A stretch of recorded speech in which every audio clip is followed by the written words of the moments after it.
Hello दोस्तों, कैसे हैं आप सब। और आज का ये वीडियो आपके लिए इंपॉर्टेंट होने वाला है अगर आप शेयर मार्केट में इन्वेस्टमेंट करते हैं। तो अगर आप शेयर मार्केट में इन्वेस्टमेंट करते हैं और साथ में ट्रेडिंग भी करते हैं तो हर एक ट्रेडर्स के लिए ये वीडियो देखना बहुत ज़रूरी है।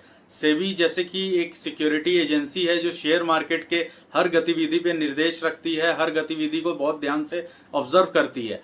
यहाँ तक कि हमारी डीमेट अकाउंट्स की सारी डिटेल्स CDSL के वाई सेबी के पास भी होता है। तो यहाँ हमें एक चीज समझनी होगी कि सेबी ने एक ही अर्जेंट बेस पे एक नोटिस करके खास करके ट्रेडर्स के लिए इन्फॉर्मेशन निकाला है कि जो ट्रेडर्स ओवर से ट्रेडिंग करते हैं या ओवर जो ट्रांजेक्शन्स का उनका जो लिमिटेशन है वो ऊपर होता है उनके लिए है। लेकिन जो इन्वेस्टर्स रिटेल कैटेगरी के हैं ये न्यूज़ उनको भी जाननी चाहिए।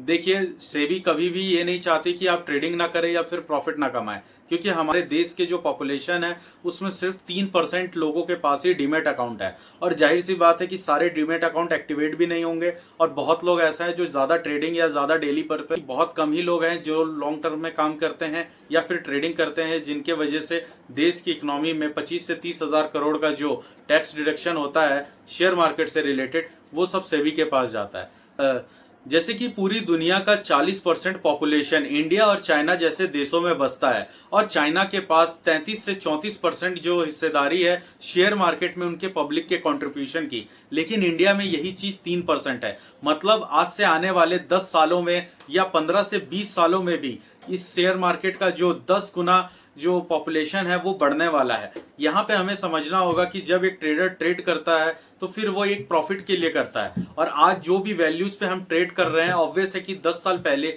वो वैल्यूज या वो शेयर का प्राइस और भी कम था। ये सब चीज हम जानते हैं। लेकिन क्या आज से आने वाले 10 साल बाद भी जो शेयर्स की क्वांटिटी है वो इतनी ही रहेगी? जब डिमांड बढ़ेगा, डीमेट अकाउंट बढ़ेंगे, ट्रेडर्स बढ़ेंगे, इन्वेस्टर्स बढ़ेंगे, तो इन शेयर्स की डिमांड भी ज्यादा आएगी। जितने भी फंडामेंटल स्टॉक्स हैं उनके शेयर्स को बहुत लोग लॉन्ग टर्म के लिए अपने पास रखेंगे। तो ऑब्वियस है शेयर्स में डिमांड बढ़ेगा तो इस तरह के शेयर्स अपने आप को स्प्लिट करेंगे, बोनसेस इश्यू करेंगे ताकि टोटल नंबर ऑफ शेयर्स बढ़ जाएं।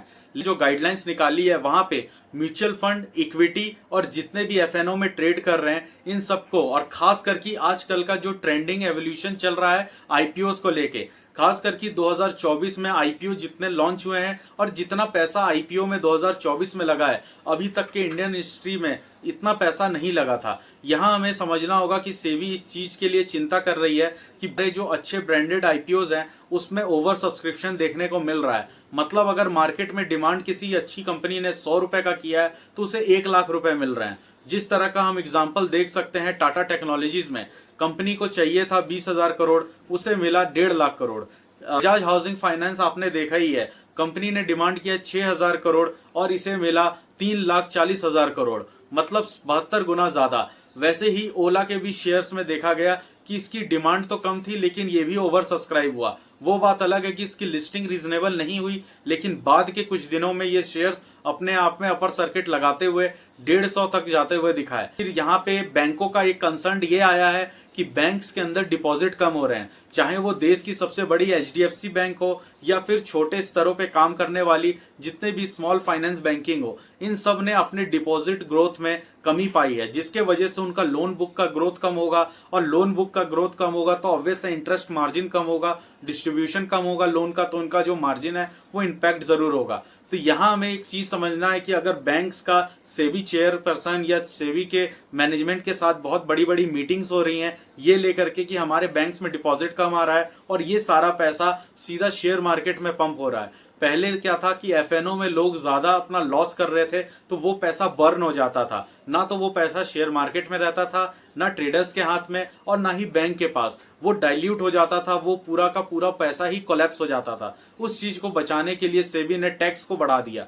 जो 15% का शॉर्ट टर्म कैपिटल टैक्स लगता था उसे 20% कर दिया गया और लॉन्ग टर्म को 10% से 12% किया गया।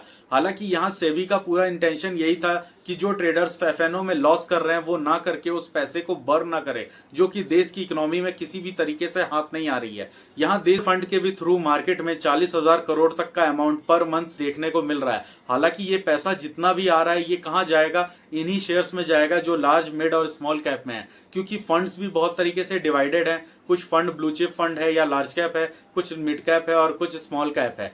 तो जितने भी म्यूचुअल फंड है सब अभी इस वक्त मार्केट के गिरने के वजह से या मार्केट में गिरने की जो अपॉर्चुनिटी है उसे देखते हुए ज्यादातर म्यूचुअल फंड ऐसे हैं टॉप 10 में जिनके पास 2 लाख करोड़ से भी ज्यादा का कैश बचा हुआ है। मतलब वो लोग इस कैश को लेकर के अभी वेट कर रहे हैं कि मार्केट गिरेगा तो हम इसमें एंट्री करेंगे। लेकिन यहाँ बात यह है कि जब भी मार्केट 300 से 400 पॉइंट का डिस्काउंट दिखाता है तो वहां पे म्यूचुअल फंड कैश पड़े हैं 2 लाख करोड़ ईच हर किसी के पास। ये हर गिरते हुए मार्केट में पैसे लगाना शुरू करते हैं और वहीं से मार्केट फिर रिकवर कर लेता है। तो ये जो एक मार्केट में बार बार हाइप बनती है कि एक मेजर और बहुत बड़ा क्रैश आने वाला है या 2008 जैसा क्रैश होगा या कोविड जैसा होगा, ये ऑब्वियस अगर हो भी सकता है तो हो नहीं पाएगा, क्योंकि इस वक्त जितने भी स्मार्ट इन्वेस्टर्स है, जितने भी रिटेल इन्वेस्टर्स है और खास करके म्यूचुअल फंड्स, इवन LIC जैसी कंपनियां या बड़े बड़े ICI जैसी इन्वेस्टमेंट कंपनियां या HDFC, ये सब बहुत बड़े बड़े कैश के साथ बैठे हुए हैं जो कि ग्लोबल मार्केट के ऊपर इनकी नजर तो है ही,